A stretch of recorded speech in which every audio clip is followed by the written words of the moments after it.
하나님 말씀 함께 보겠습니다. 마태복음 6장 9절부터 13절입니다. 말씀 우리 교독합니다. 제가 9절 말씀 먼저 받들어 봉독합니다. 그러므로 너희는 이렇게 기도하라. 하늘에 계신 우리 아버지여, 이름이 거룩히 여김을 받으시오며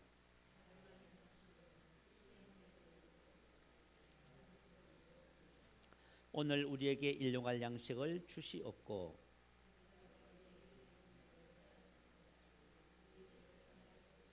함께 했습니다. 우리를 시험에 들게 하지 마시옵고 다만 악에서 구하시옵소서. 나라와 근세와 영광이 아버지께 영원히 있사옵나이다.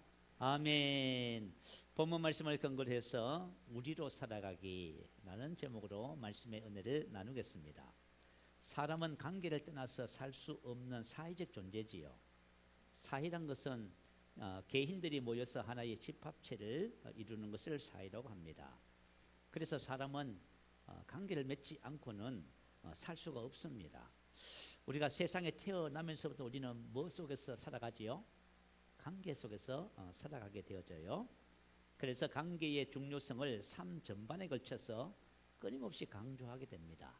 자, 우리 삶의 핵심이 뭐라고 볼 수 있어요? 관계다라고 볼 수 있습니다. 관계는 하나님께서 존재하시는 양식입니다.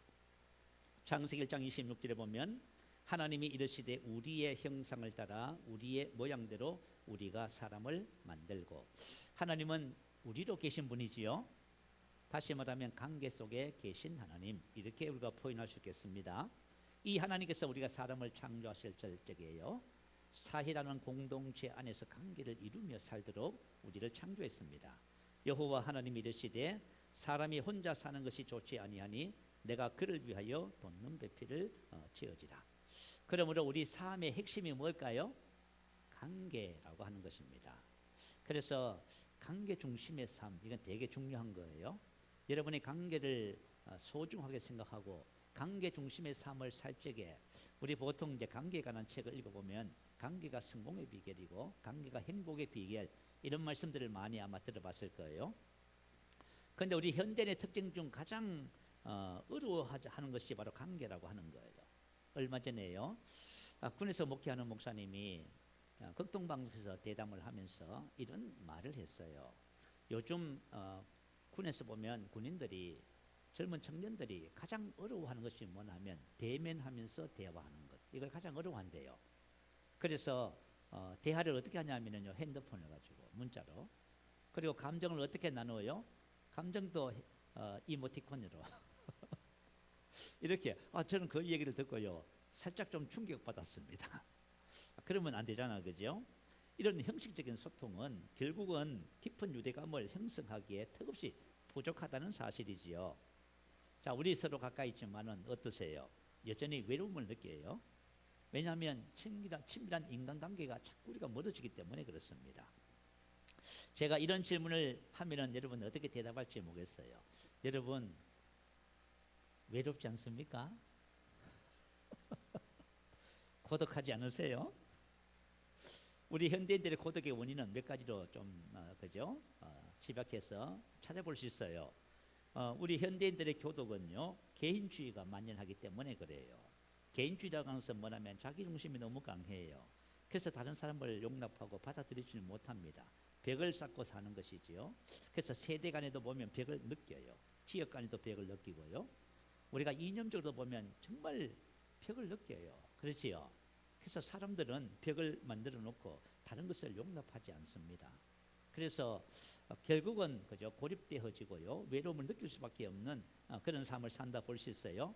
우리는 치열한 경쟁 구도 속에서 살아가요. 그래서 우리는 서로 함께 나누고 함께 이런 관계 삶이 아니라 경쟁 상대로 생각하기 때문에 친밀한 대화가 부족하지요. 자, 요즘은 이제 핸드폰 이제 또는 TV 등으로 인해서 대화의 부재를 우리가 심각하게 생각합니다. 여러분 자녀들하고 대화가 안 되지요. 우리 애들 만약에 명절 돼서 모이면 애들은 전부 다 뭘 하고 앉았어요? 전부 다 핸드폰 하고 앉았네. 그러니까 어른들은요, TV 보고 있고요. 그럼 대화는 언제 해요? 대화하지 말지 뭐.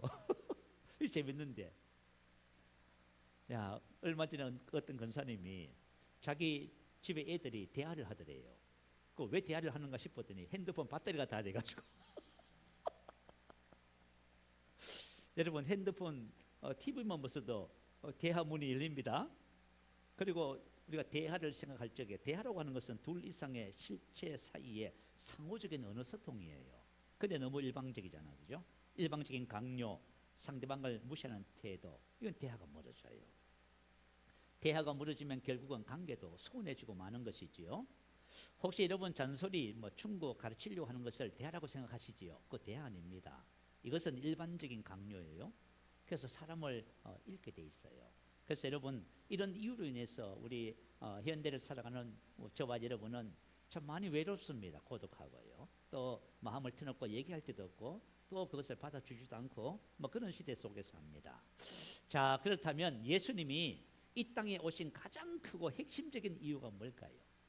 예수님은 관계를 회복시키러 오신 거예요. 요한일서 2장 2절에 보면 그는 우리 죄를 위한 화목제물이니, 그는 예수님은 죄가 하는 일이 뭘까요? 관계를 불화하게 하는 일을 합니다. 근데 대부분의 사람들은 이걸 인식하지 못해요. 여러분, 죄는 관계를 전부 다 무너뜨려요.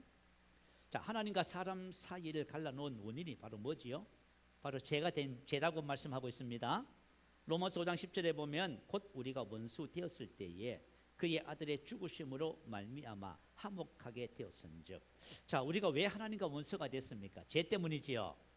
예수님이 화목제물이 되셨다는 것은 뭐냐 하면 사람과 하나님 사이에 원수가 된 것은 죄 때문이었습니다. 그래서 이 죄 문제를 해결해야 돼요. 그래서 화목제물이라는 것은 뭐냐 하면 하나님과 사람 사이를 화목하게 하려고 이 죄 문제를 해결했다 그 말이에요. 그래서 예수님이 어떻게 하셨습니까? 오셔서 우리의 죄를 다 짊어지셨잖아요. 대신 죽어주셔서 죄 문제를 해결한 화목제물이 되신 거예요. 그래서 우리가 예수를 믿으면 이제 죄인이 의인이 되고요, 하나님과 화목하게 되는 거예요. 그래서 원수가 변하여 하나님과 화목을 이루는 은혜와 축복이 주어지게 되는 것입니다. 자, 여러분, 우리 신앙생활이 뭘까요? 여러분, 이제 오늘 말씀을 나누면서 신앙생활이 뭔지를 발견하셔야 돼요. 신앙생활은 뭐냐면 하나님과 관계를 회복하고 관계가 심화되는 것을 말해요. 여러분, 예수를 믿고 지금 신앙생활을 하면서 여러분 안에 계신 주님과 교제가 됩니까, 안 됩니까? 이걸 살펴보셔야 돼요. 아시겠죠? 신앙생활은 주님과의 코이노니아의 답이 있어요. 이것을 위해서 그죠? 주님이 오신 거예요. 그래서 고린도전서 1장 9절은 이렇게 기록합니다. 너희를 불러 그의 아들 예수 그리스도 우리 주와 더불어 교제하게 하시는 하나님은 미쁘시도다. 너희를 불러, 과거 수동태예요. 자, 우리를 부르신 분은 하나님이세요. 여러분, 수동태라고 하는 것은 저와 여러분 하나님에 대해서 아무 관심 없었어요. 근데 하나님께서 불러주지 않으면 이곳에 계십니까, 안 계십니까? 이곳에 여러분 올 수가 없어요. 하나님이 부르셔서 어쨌든 여기 오신 거예요. 자, 그러면 나를 부르신 분은 하나님이신데 나를 왜 부르셨습니까? 여러분, 혹시 자녀들 키우면서 엄마 왜 나를 낳았어요? 소리 들어보셨어요? 여러분 한번 질문해봐요. 하나님 왜 나를 부르셨어요? 뭐라고 부르셨다고요? 우리 주와 더불어 교제하게. 우리 주와 더불어 교제. 자, 우리 안에 계신 주님과 뭐 하라고 부르셨어요? 교제하라고요. 코이노니아. 코이노니아는 연합, 교통, 함께 참여함. 그래서 기독교 신앙의 핵심이 코이노니아예요. 자, 구약적인 표현, 신약적인 표현은 조금 달라요. 구약적인 표현에서의 코이노니아는 이런 거예요. 자, 창세기 39장 2절에 보면 여호와께서 요셉과 함께 하심으로 그가 형통한 자가 되어. 여호와께서 요셉과 어떻게 하셨다고요? 이게 코이노니아예요. 여호와께서 요셉과 함께 하심으로 그가 어떤 자가 되었다고요? 요셉이 형통한 자가 되었다.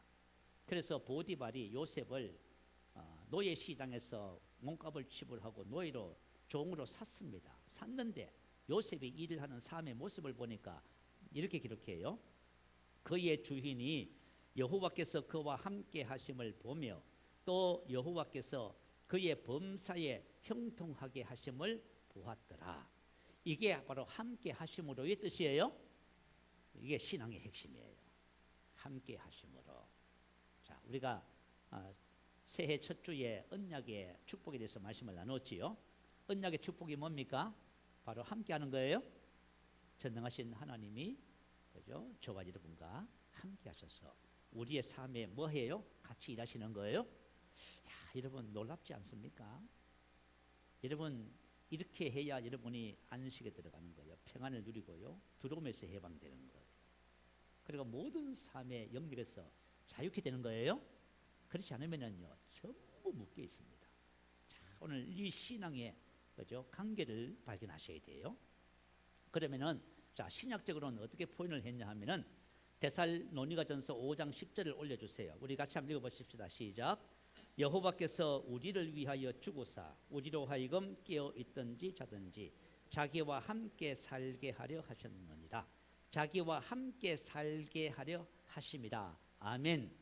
이게 바로 코이노니아 교제의 삶이라고 하는 것이에요. 자기와 함께는 두 단어가 돼 있어요. 신, 함께, 하마 동시에 그 뜻이에요. 다시 말하면 우리 주님이 내 안에 나와 함께 연합해 계시지요. 그리고 어떻게 살아가요? 동시에 주님과 내가. 자, 이런 봐요. 내가 지금 이 땅에 사는 것 같아요. 자, 우리 그리스도인들이 이 땅에 내가 지금 뭔가를 하는 것 같아요. 공부도 하고 이것도 하고 저것도 하고 사업도 하고 직장생활도 하고 저는 이제 목회도 하고 하는 것 같아요. 그러나 실제는 우리 안에 계신 주님과 하나가 되어서 함께 일하는 거예요. 이게 바로 저와 여러분의 말하는 코이노니아 교제라는 거예요. 이게 자, 이게 얼마나 중요해요. 그렇지요. 그래서 신, 하마 두 단어가 같이 된 거예요. 자, 그래서 저와 여러분이 관계 속에서 이 땅에 살아가라고 저와 여러분을 불러주신 겁니다. 자, 그러면은 한번 생각해봐요. 어떻게 하면 우리가 관계 속에서 살 수 있을까요? 어떻게 하면 내 안에 계신 주님과 그죠? 교제하면서 하나가 되어서 동력하면서 살아갈 수 있을까? 이게 중요하죠. 이거는 그죠? 이건 설명을 해서 될 문제도 아니에요. 이건 여러분이 실제적인 신앙의 삶 속에서 그분과의 관계가 자꾸 깊어져야 돼요. 깊어지면 여러분이 알아. 날마다 그리스도 의식을 가지고 살아요. 내가 무엇을 하든지 주님과 함께 한다는 것을 여러분 가지게 되어져요. 그래서 주님께서 공급하시는 지혜와 능력과 은혜로 살아가는 거예요. 그래서 사랑의 삶, 기쁨의 삶, 지혜로운 삶, 능력의 삶이 계속 그분이 공급하심으로 여러분이 삶에 펼쳐지기 시작하는 거예요. 그래서 저와 여러분의 삶이 1차적으로 이와 같은 삶이라는 것을 기억하시기 바래요. 자, 그러면은 이와 같은 관계 속에서 살기 위해서 우리가 해야 할 일이 뭐냐면 요한 3서 2절 말씀 속에 보면 사랑하는 자여 내 영혼이 혼이 잘됨 같이 내가 범사에 잘되고 강건하기를 내가 간구하노라. 범사에 잘되고 이 말은 아까 전에 여호와께서 요셉과 함께 하심으로 그가 형통한 자가 되어 그 말씀이지요. 범사가 잘되고가 그가 형통한 자가 되어 그 뜻이에요. 아시겠죠? 잘되고는 현재 수동태예요. 내가 하는 모든 일이 잘 되는데 우리 성도들이 기독교인들이 착각하는 것이 있어요. 내가 열심히 기도하고 열심히 성실하게 일하면 성공할 것이다. 틀렸어요. 접근이 잘못됐어요. 성경은 그것을 말해주지 않아요. 범사가 잘되게 하시는 분은 우리 안에 계신 주님이 잘되게 하시는 거예요.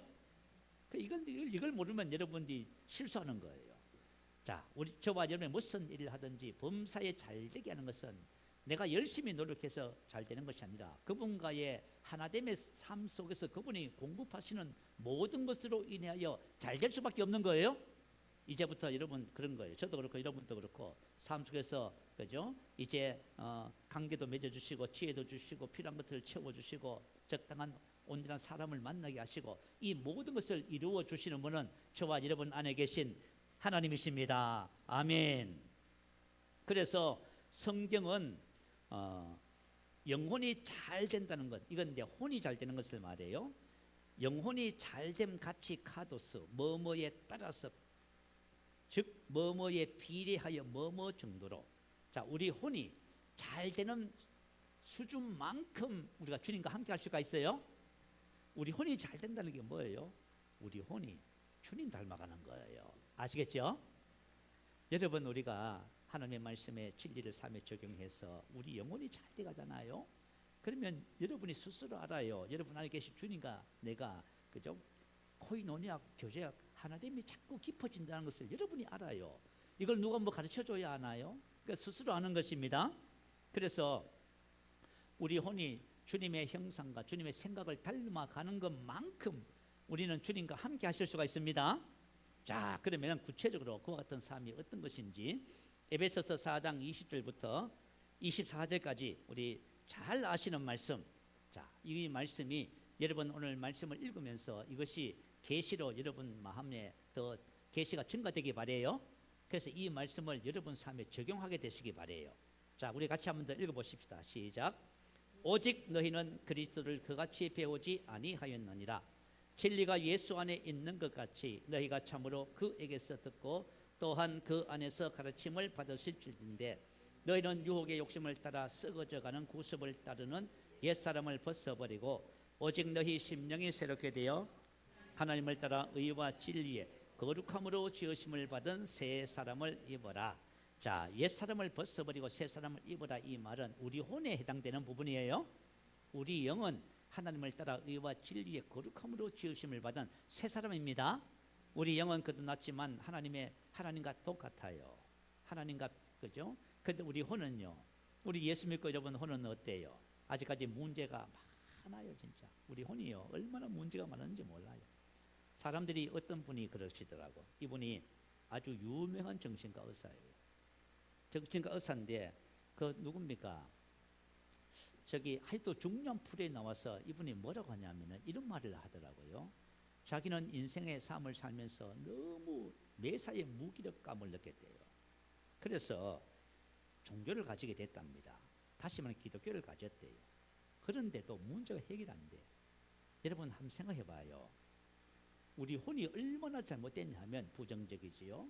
그죠? 미움, 시기, 질투, 쓴뿌리, 상처, 투성이지요. 우리 혼이 뭔가 그죠? 비굴하고요. 거짓말 잘하고요. 문제가 심각해요, 이거. 근데 이게 주님 닮아가는 거예요? 이게 주님 닮아가는 거예요. 그리고 사람들이 느끼는 그 정서적인 괴로움이 얼마나 큰지 몰라요. 근데요, 참 사람들이 그죠? 그것을 느껴요. 세상을 살면서 지각에 있는 사람들은 인생이 괴롭다는 것을 알아요. 그런데 그래서 종교를 가져요. 그런데 해결 못해요. 왜냐하면 진리를 모르니까. 아시겠죠? 자, 너희는 그리스도를 그같이 배우지 아니하였다. 진리가 예수 안에 있는 것 같이 너희가 참으로 그에게서 듣고 또한 그 안에서 가르침을 받았어요. 가르침을 디다스코. 이것은 뭐냐면 단순히 지식을 가졌다 그 뜻이 아니에요. 그죠? 반복 훈련을 통해서 체계적으로 습득한 거예요. 이걸 습득해서 습득된 이것을 삶에 적용해 가는 거예요. 자, 진리가 예수 안에 있는 것 같이 우리가 예수를 배웠다 그 말. 예수를 배웠다는 게 뭐예요? 옛사람은 예수와 함께 죽었다는 것을 배운 거예요. 그리스도 예수 안에서 새 사람 됐다는 걸 배웠다 그 말이에요. 이것을 저와 여러분 계시로 깨달으셔야 됩니다.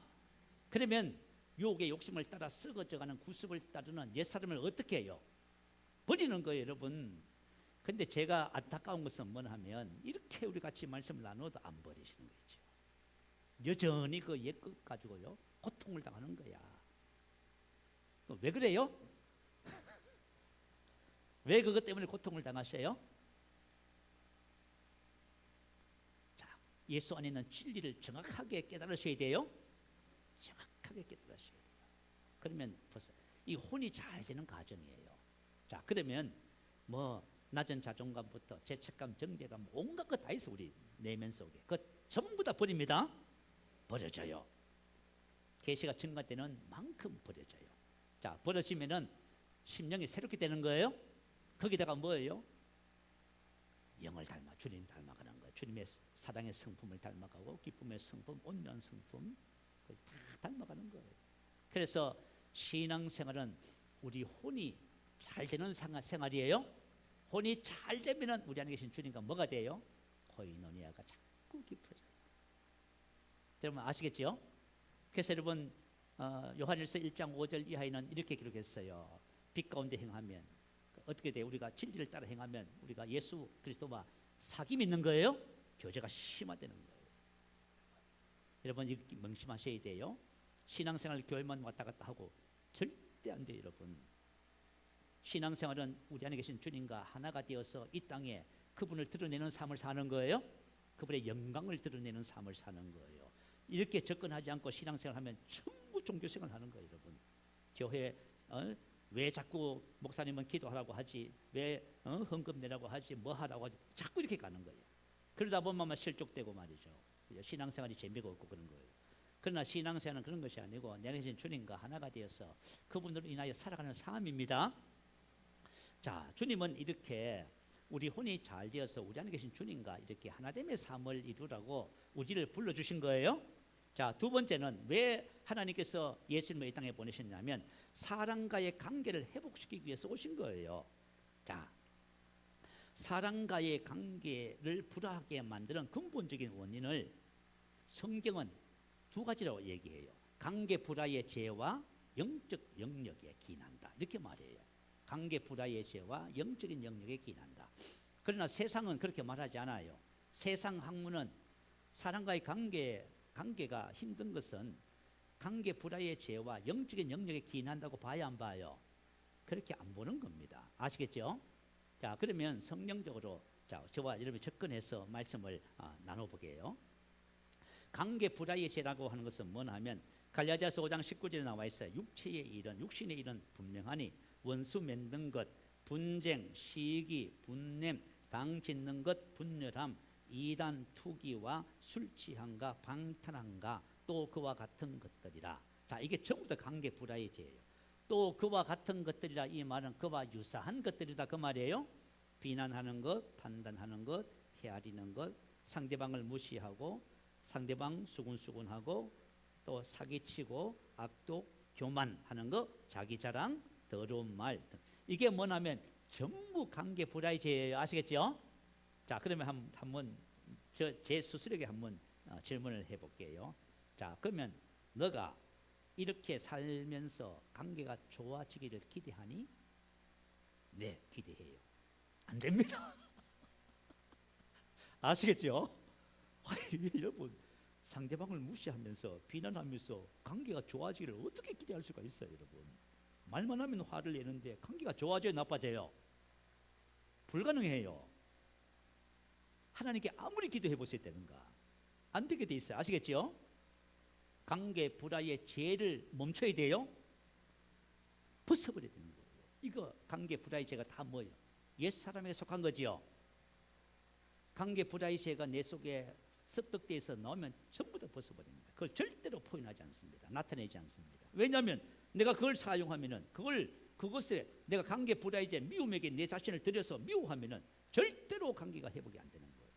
그러니까 우리가 왜 가정 안에서, 직장 안에서, 교회 공동체 안에서 관계가 회복이 안 되냐면 관계 불화의 죄를 해결하지 않고 있는 거예요. 자, 저와 여러분 옛사람을 벗어버리고 심령이 새롭게 되어 새 사람을 입으면 성령의 열매를 맺게 됩니다. 그러면 어떻게 될까요?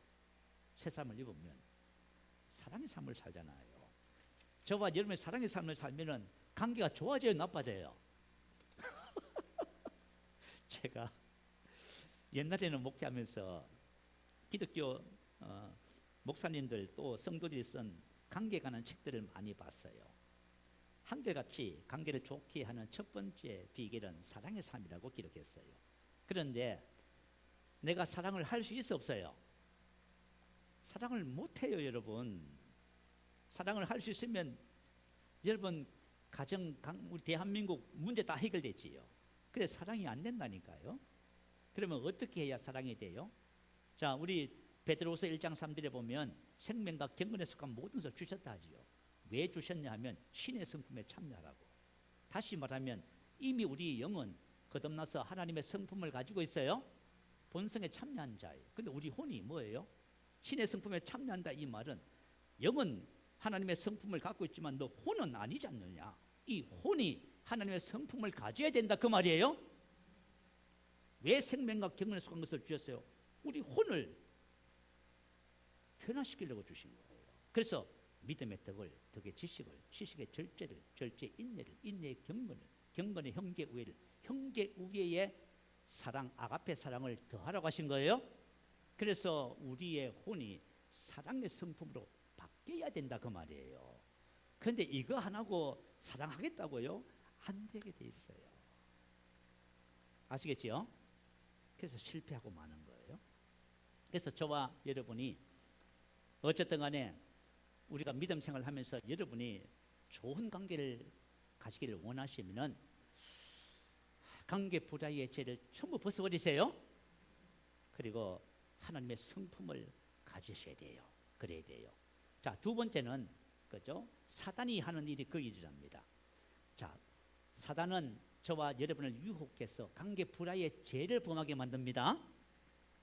원수 맺게 하고 분쟁, 시기, 분냄, 분열, 비난하고 비판, 무시, 수군수군하게 하고.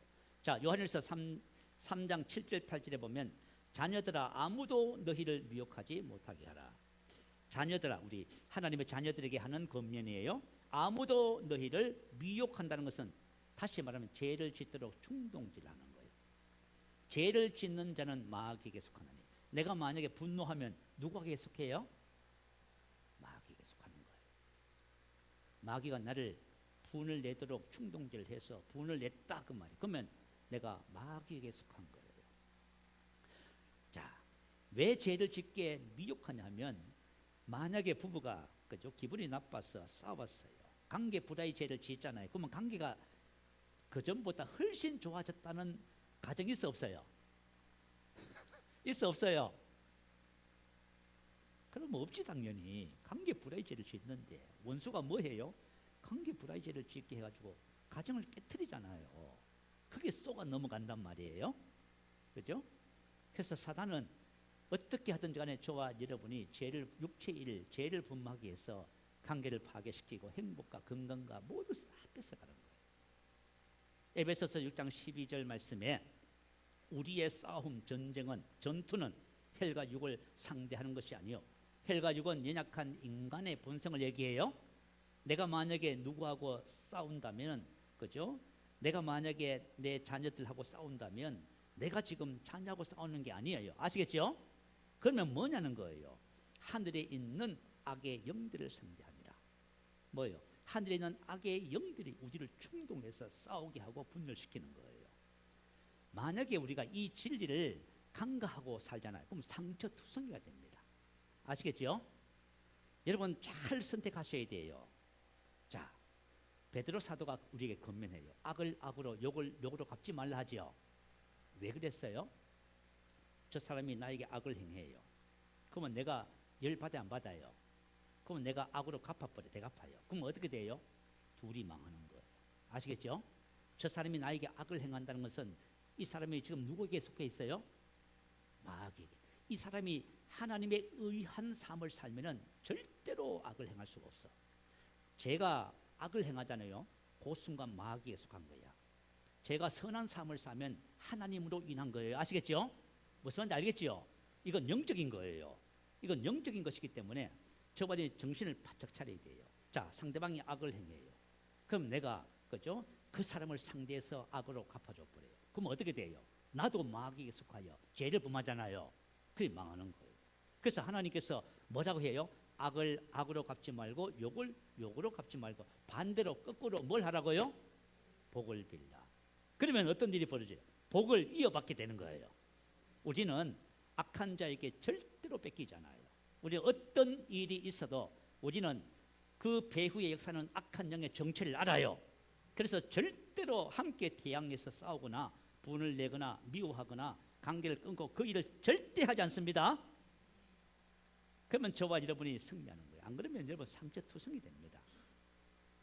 우리 명절이 되면은 제가 옛날 어릴 적에요. 명절이 되면요. 우리 옛날에 예수를 믿기 전에 다 제사를 지냈잖아요. 그러면 우리 참 할아버지 살아계실 적에 우리 친척분들이 오셔서 제사를 드리고 해요. 제사를 드리고 나서 뭐 하는지 아세요? 전부 싸워요. 너 잘했니? 내 잘했니? 싸워. 그리고 헤어져요. 기분 나쁘게. 그러면 그 다음 제사 때 또 모이셔요. 내가 그걸 보면서 자랐거든요. 그래서 내가 무슨 생각했냐면 제사를 지내고 이에서 모이면 싸우는구나. 왜 그래요? 명절 때 여러분 모이면 뭐 하세요? 절대로 이렇다 저렇다 하지 마세요. 참 칭찬하고 격려하고 축복하세요, 여러분. 그죠? 누가 뭐라고 음한 소리 하거든 그 대적하지 마시고. 아시겠죠? 여러분 복을 빌으세요. 그래야 속지 않는 겁니다. 지금 사단이 무슨 일을 해요? 사단이 저와 여러분 육체의 일을 행하기 위해서 관계를 분열시키고 행복을 뺏어가고 모든 것을 다 뺏어가려고 하잖아요. 그래서 우리의 신앙은 사람과의 관계가 하나님과의 관계의 바로 밑에가 되는 거예요. 하나님과의 관계가 좋으면 사람과의 관계는 자동으로 좋은 것이고, 내가 사람과의 관계를 잘하면 하나님과의 관계가 좋은 사람입니다. 이걸 꼭 기억하시기 바랍니다. 자, 관계가 좋아지기를 원하시면 아멘. 우리 이제 관계에 대한 책을 읽어보면 모든 인생의 성공의 축복은 관계에 있다, 이렇게 딱 기록해요. 왜냐하면 그것을 예를 들어서 전부 다 설명해요. 그리고 우리 인생의 진짜 행복은 어디 있다? 관계에 있다고 딱 말을 해요. 맞아요, 여러분. 그래서 우리가 관계가 좋아야 됩니다. 자, 그러면은 관계가 좋기 위해서는 두 가지 법칙을 지켜야 돼요. 첫 번째는 뭐냐면, 관계에 언제나 관계는, 좋은 관계는 어디로부터 출발해요? 나로부터 출발하는 거예요. 언제든지 관계는 나로부터 시작하는 거예요. 내가 예수 안에서 진리를 따라 살아가잖아요. 그러면 여러분이 어떤 사람이에요? 관계 축복의 사람이 돼요. 할렐루야. 우리는 어느 곳에 가든지 간에 관계를 아름답게 만들어가는 거예요. 어둠에서 빛으로 맞설 이런 그곳에 소금의 역할을 감당하고요. 그래서 관계는 언제나 누구라고 얘기하지 말아요. 누구 때문에. 그렇게 얘기하는 순간 여러분은 그죠? 절대로 관계를 회복시킬 수 없어. 언제나 관계는 나로부터 시작됩니다. 그리고 선한 영향력도 누구로부터 시작돼요? 나로부터. 할렐루야. 하나님께서 저와 여러분을 이 세상에서 하나님의 흠 없는 자녀로 그들 가운데 빛들로 나타낸다고 말씀하십니다. 그래서 너희는 세상의 빛이라, 이렇게 말씀을 하셨습니다. 여러분이 관계를 이어나갈 적에요, 이것을 잘 명심하시고 여러분 날마다 승리하시길 바랍니다. 자, 두 번째, 우리로 살아가기. 자, 오늘 말씀의 핵심은 이겁니다. 우리로 살아가기. 자, 사람들은 우리라고 하는 이름은 쓰지만 실질적으로 나와 너로 살아가요. 그러나 오늘부터 저와 여러분 우리라고 하는 개념이 무엇인지를 우리 같이 살펴보면서 함께 이와 같은 삶을 살고자 합니다. 하나님은 어떻게 계신다 했지요? 우리로 계신다 했지요. 하나님이 이르시되 우리의 형상을 따라 우리의 모양대로 우리가 사람을 만들고, 이렇게 하셨어요. 자, 성경에서 말씀하시는 이 우리의 개념, 오늘 주기도문 속에 나타나 있어요. 자, 예수님께서 주기도문을 통해서 우리 아버지, 우리에게 일용할 양식을, 우리가 우리에게 우리 죄를 사시며 우리를 시험에 들게 하지 마옵시고, 우리의 나와 너가 합하여 우리가 되는 것입니다. 자, 주기도문은 너와 내가 아닌 우리의 기도가 주기도문이에요. 우리는, 자, 좀 봐요. 우리는 하나님의 나라가 개인적인 나라가 아니에요. 공동체적인 나라임을 말씀하고 있어요. 자, 여러분, 오늘 저와 여러분이 이 세상에 하나 되는 기관은 교회와 부부밖에 없습니다. 맞지요? 부부는 하나예요. 교회도 하나예요. 그래서 우리가 성립이 되는 거예요. 그래서 우리의 의미를 오늘 발견하셔야 돼요.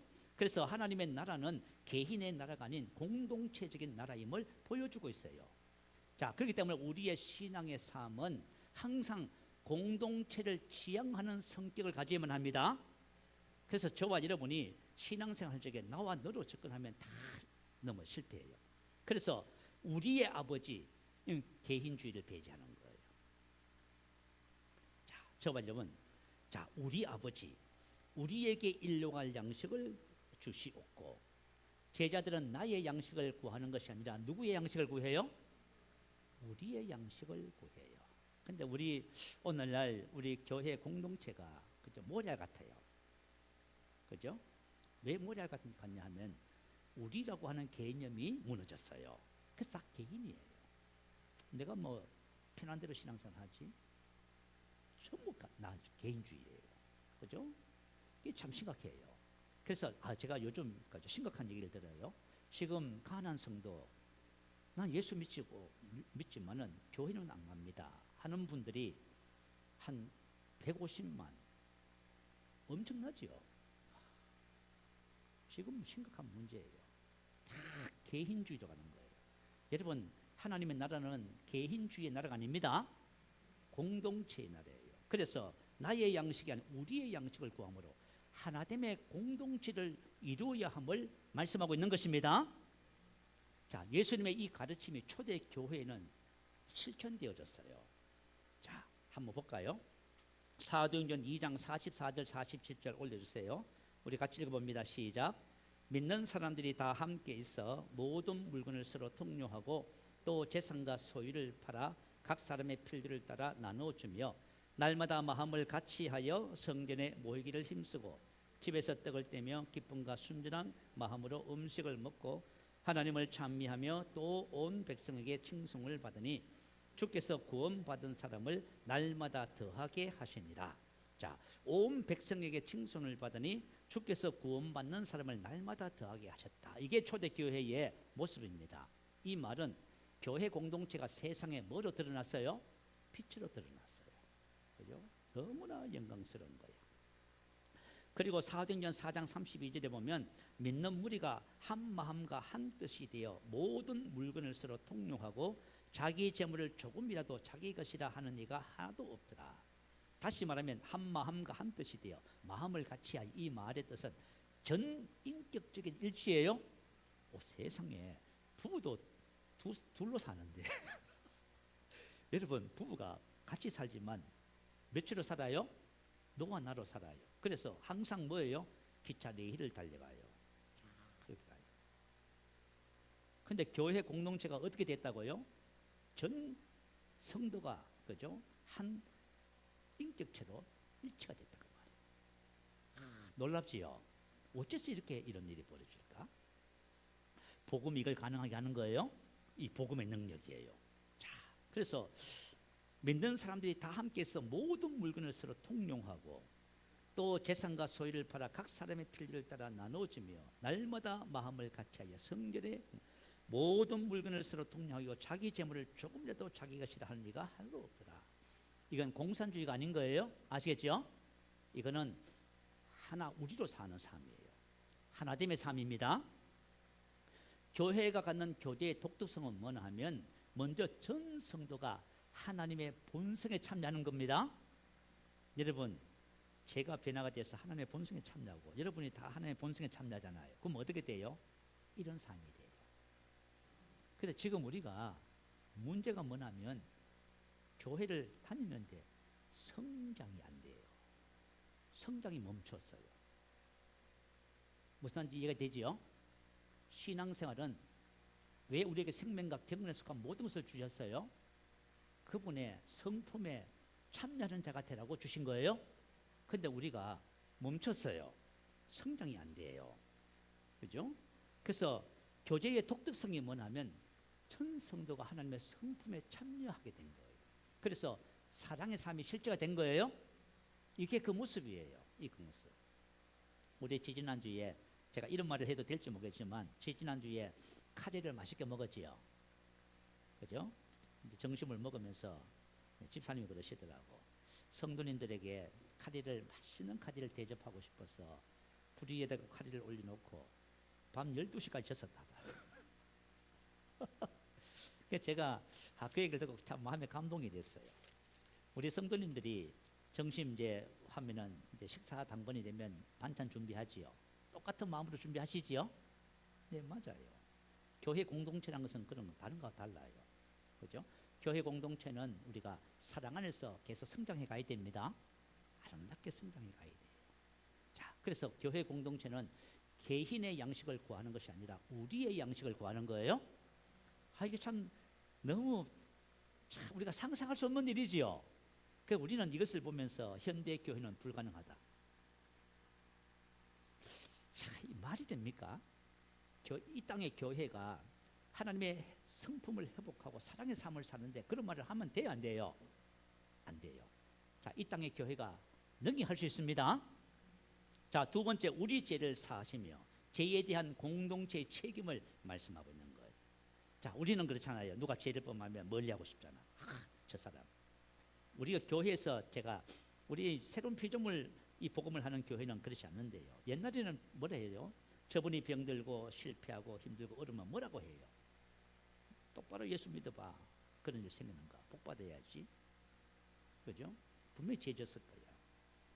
뭔가 열심히 하는데 아마 속으로 뭔가 죄를 짓고 있을까 이렇게 판단을 해, 그죠? 그런데 성경은 우리 죄를 사하시며 이렇게 접근해요. 죄에 대한 공동체의 책임을 얘기하고 있어요. 자, 야고보서 5장 14절에 보면 한 성도가 병이 들었어요. 그런데 후면에 보면 이렇게 기록해요. 믿음의 기도는 병든 자를 구원하리. 혹시 죄를 범하였을지라도 사하심을 받으리라. 그러므로 너희 죄를 서로 고백하며 병 낫기를 위하여 서로 기도하라. 의인의 강구는 역사하는 힘이 많으니라. 자, 하나님의 자녀가 병이 든다는 것은 두 가지 이유밖에 없어요. 첫 번째는 무지해서 그래요. 지식이 없어서 망하는 거예요. 그리스도 안에서 질병은 다 해결된 거예요. 무지해서. 두 번째는 뭐예요? 죄 때문에 그래요. 자, 성도가 그죠? 무지하면 가르쳐 주면 되고 죄를 범하면 어떻게 해요? 정죄해요? 아니요. 찾아가서 함께 서로 죄를 고백하며 회복하는 거예요. 죄에 대한 공동체의 그죠? 하나됨을 얘기하고 있는 거예요.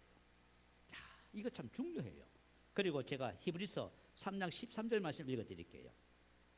오직 오늘이라 일컫는 동안에 매일 피차 건면하여 너희 중에 누구든지 죄의 유혹으로 완고하게 되지 않도록. 자, 우리가 인생을 살면서 가장 무서운 것이 뭘까요? 가장 무서운 것 죄의 비극이에요. 우리 사람들은 죄를 가볍게 생각해요. 죄가 왜 무섭냐면 죄는 뭐 하게 만들어요? 완고하게 만들어요.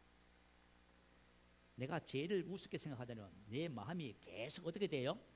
완고해져요. 그러면 완고해지면 말씀을 들어도 계시가 있을까요? 없어요. 영적으로 무너져요.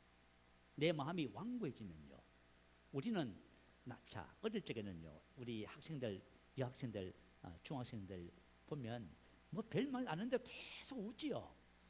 그 어른들은 왜 웃는지 아세요? 그런 얘기를 웃으면 어른들이 그냥 쓸데없는 거 한다고 그래요. 왜 그런지 아세요? 그만큼 마음이 어떻게 됐어요? 완고해졌어요. 그리고 한 50대 넘은 남자분들은 집에 하루 종일 있으면은 TV에 나오는 뉴스 틀어놓고 하루 종일 심각한 얼굴로 보고 있어요.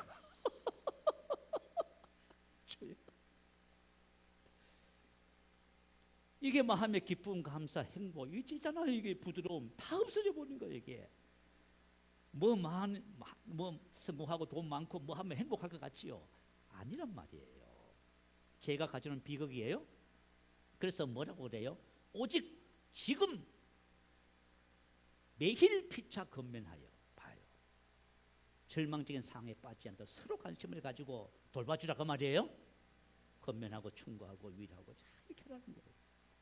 그래서 우리 죄를 사하시며 죄에 대한 공동체의 관심에 대해서 그죠? 우리를 시험에 들게 하지 마시고. 한 시간이 벌써 58분이어서 설명하기가. 자, 우리 공동체, 자, 시험에 대한 이 부분도 공동체적인 그죠? 접근이 필요합니다. 시험에 들게 하죠. 예수님이 베드로 그러잖아요. 베드로 너 연약해서 이제 앞으로 닭 울기 전에 나를 3번 부인할 거야. 베드로 큰 소리 뻥뻥 치지요. 근데 예수님 뭐라 그래요? 이 예수님은 베드로가 그죠? 예수님을 저주할 거예요. 분명히 맹세하고 부인할 거예요. 아셨어요. 그럼에도 불구하고 믿음이 떨어지지 않기를 뭐 했다고? 기도했다 하지요. 그리고 찾아주시지요. 공동체의 모습이에요. 그래서 저 말하자면 시험에 대한 공동체의 모습을 기억하시기 바래요. 자, 그렇다면은 우리 교회 공동체와 가정이 하나된 지체로서의 삶을 아름답게 이루기 위해서는 우리라고 하는 개념을 가지고 사셔야 됩니다. 그렇다면은 우리라고 하는 이 삶이 결국은 어디서 나와요? 성장. 성장이 얼마나 중요한지 아시겠죠? 여러분, 성장이 너무 중요해요. 에베소서 4장 12절 14절 올려주세요. 우리 같이 읽어봅니다. 시작. 이런 성들을 온전하게 하여 봉사의 일을 하게 하며 그리스도의 몸을 세우라 하십니다. 우리가 다 하나님의 아들을 믿는 것과 아는 일이 하나가 되어 온전한 사람을 이루어 그리스도의 장성한 분량이 충만한 데까지 이르느니 이런 우리가 이제부터 어린아이가 되지 아니하여 사람의 속임수와 간사한 유혹에 빠져 온갖 교훈의 풍조에 밀려 요동하지 않게 하려 함이라. 우리가 서신서를 보면요, 우리라고 하는 말을 제일 많이 쓴 사람이 사도 바울이에요. 자, 요한일서 1장에 보면 1장 1절부터 10절까지 있어요. 근데 사도 요한이 요 1장에서 10장까지를 쓰면서 우리라고 하는 말을 몇 번 썼냐면 21번을 써요. 그러니까 이 초대교회 성도들의 개념 속에는 나와 너가 존재하지 않아요? 너와 나가 합하여 뭐가 돼요? 우리로 존재해요. 그래서 우리 아버지예요. 우리가 나의 개인의 양식이 아니라 우리의 양식을 구하는 거예요. 우리의 공동체로 접근하는 거예요. 자, 그래서 이렇게 되기 위해서는 뭐 해야 돼요? 성장해야 돼요. 할렐루야. 성도를 온전케 하며 준비시키 자기를 갖추게 하는 거예요. 그럴 때 이 사람이 뭐예요? 섬김의 삶, 사랑의 삶을 살게 되는 거예요. 그래서 몸을 세워요. 여러분 이걸 기억하시기 바래요. 다 설명할 수 없지만 못한 부분은 금요 기도회 때 말씀을 나누기로 하고요. 자, 저와 여러분이 인생을 살아가면서 관계를 떠나서는 절대 살 수 없어요. 근데 관계가 얼마나 중요하냐면 관계가 우리 인생의 성공과 행복의 비결이에요. 그리고 이 관계는 하나님과의 관계 속에서 나와요. 그래서 저와 여러분이 복음의 진리를 따라 옛사람을 벗어버리고 심령으로 새롭게 되어 새 사람을 입어서 영혼이 잘 되시기 바래요. 그럼 하나님과의 관계가 잘 되고 여러분 범사가 잘 되고 여러분 가족 안에서의 관계도 아름답게 되어지고요. 이 모든 것은 저와 여러분의 성장에 달려 있어요. 그래서 여러분 저와 여러분 신앙의 삶이 이번에 우리 2025년을 지나가면서 한 단계 더 성장하고 성숙한 모습으로 우리 이 땅에 살아가십시다. 자, 우리 말씀을 생각하면서 할렐루야 한번 크게 부르시고 함께 기도하겠습니다. 할렐루야.